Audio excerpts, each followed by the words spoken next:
Leadership is rewarding work. That's going to be our theme for this meditation. Leadership is rewarding work. Key word being work. Now, there's a common misconception there amongst leaders.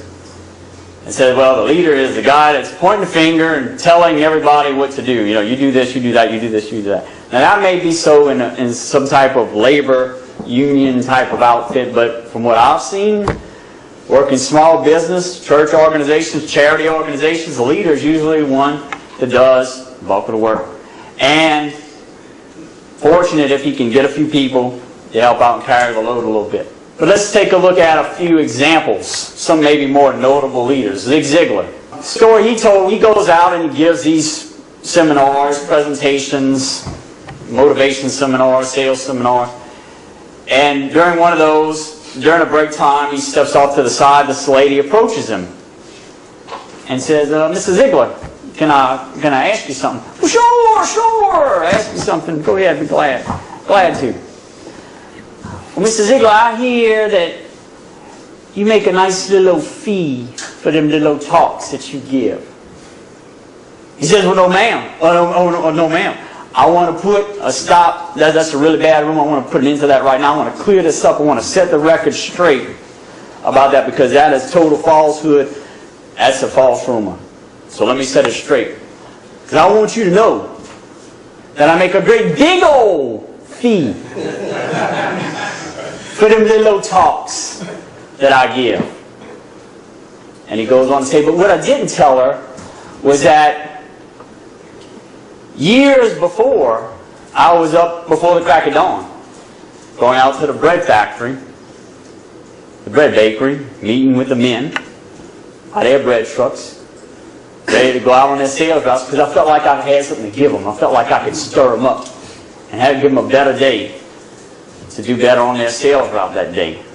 What I didn't tell her was that there were times where I'd drive 3 hours one way to give a seminar presentation to a Rotary Club, to a Chamber of Commerce, to a civic organization, but wasn't making enough money, didn't have enough money to have a motel room that night, so either slept in the car or drove back the 3 hours that night. I didn't tell her those things, but that's what I did. John Maxwell, same kind of thing, goes and gives his leadership seminars around. Man approaches him at a break and says, Mr. Maxwell, I'm so inspired by what you're doing. I want to be able to do that too. Oh, you do? Oh, really? Well, let me tell you what we did. You know, it hasn't always been like this. You see the bright lights and the glamour and the attention, but you know, there were many days where it was just my wife and I lugging books and tapes onto airplanes and buses going from city to city to give our presentations, getting all dirty, dust all over the books and everything.